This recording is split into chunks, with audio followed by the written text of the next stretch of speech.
Iran পশ্চিমা বিশ্বের দ্বন্দ্ব এখন চরমে। ট্রাম্প প্রশাসন আলটিমেটাম দিচ্ছে চুক্তিতে আসার, কিন্তু ইরান পিছু হটার বদলে তাদের ফ্রন্টগুলো আরও বিস্তৃত করছে। হরমুজ প্রণালীর পর এখন ইয়েমেনি মিত্র হুতিদের মাধ্যমে বাবেল মানদেব বন্ধের হুমকি দিচ্ছে।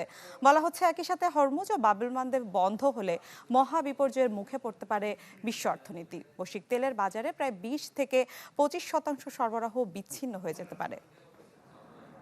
আগামীর অগ্রগতির ভিত্তি আনোয়ার ইস্পাত, স্ট্রংগেস্ট স্টিল সিন্স 1978। হরমুজ থেকে বাবেল মানদেব, একই সূত্রে গাঁথা দুই নীল জলপথ। ইরান ভৌগোলিকভাবে বাবেল মানদেবের তীরে না থাকলেও সমুদ্র পথটিতে তাদের প্রভাব ও কৌশলগত স্বার্থ অনেক গভীর। সম্প্রতি মার্কিন প্রেসিডেন্ট ডোনাল্ড ট্রাম্প ইরানকে সরাসরি হুমকি দিয়েছেন যে হরমুজ প্রণালী না খুললে এই সপ্তাহে ইরানের বিদ্যুৎ কেন্দ্র ও সেতুগুলোতে ভয়াবহ বোমা হামলা চালানো হবে।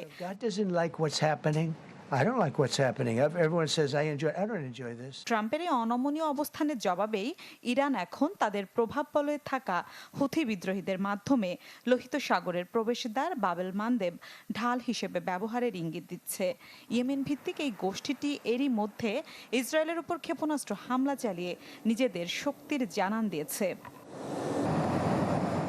বাবেল মানদেব প্রণালীটি শুধু একটি সমুদ্র পথ নয়, বিশ্ব বাণিজ্যের অন্যতম লাইফলাইন এটি। মাত্র 29 কিলোমিটার চওড়া এই সরু পথটি লোহিত সাগরকে এডেন উপসাগরের সাথে যুক্ত করেছে। বর্তমান পরিস্থিতিতে এই জলপথ আরও বেশি গুরুত্বপূর্ণ হয়ে উঠেছে, কারণ হরমুজ প্রণালী বন্ধ হওয়ার পর সৌদি আরব সহ অনেক দেশ তাদের তেল রপ্তানির জন্য এই পথটিকেই বিকল্প হিসেবে ব্যবহার করছে। আন্তর্জাতিক সংবাদ মাধ্যমগুলোর বিশ্লেষণ বলছে, এই মুহূর্তে হরমুজ ও বাবেল মানদেব উভয় পথ যদি অবরুদ্ধ হয়ে পড়ে, তবে বিশ্বের মোট জ্বালানি সরবরাহের অন্তত 1/4 পুরোপুরি বিচ্ছিন্ন হয়ে যাবে। জ্বালানি তেলের বাইরেও এই উত্তেজনার প্রভাব পড়বে সাধারণ পণ্য সরবরাহে। চীন, ভারত ও এশিয়ার অন্যান্য দেশ থেকে ইউরোপে পাঠানো কন্টেইনারবাহী জাহাজগুলোর 10% এই পথ দিয়ে চলাচল করে।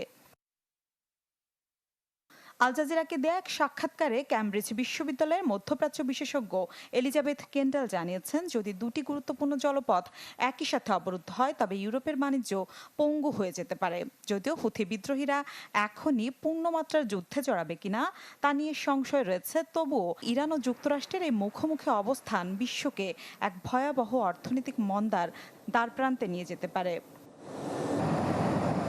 এর আগে গাজায় যুদ্ধের সময় ইসরায়েল বা যুক্তরাষ্ট্রের সাথে সংশ্লিষ্ট জাহাজগুলোর জন্য বাবেল মানদেব অবরোধ করেছিল হুথিরা। তখন বিমাকারী প্রতিষ্ঠানগুলো নিরাপত্তা দিতে অস্বীকৃতি জানানোয় এ পথে জাহাজ চলাচল কমে যায়। পরবর্তীতে 2025-এর মে মাসে যুক্তরাষ্ট্র ও হুথিদের মধ্যে যুদ্ধবিরতি হলে পুনরায় এই জলপথ খুলে দেয় তারা। মিলা খন্দকার, চ্যানেল 24।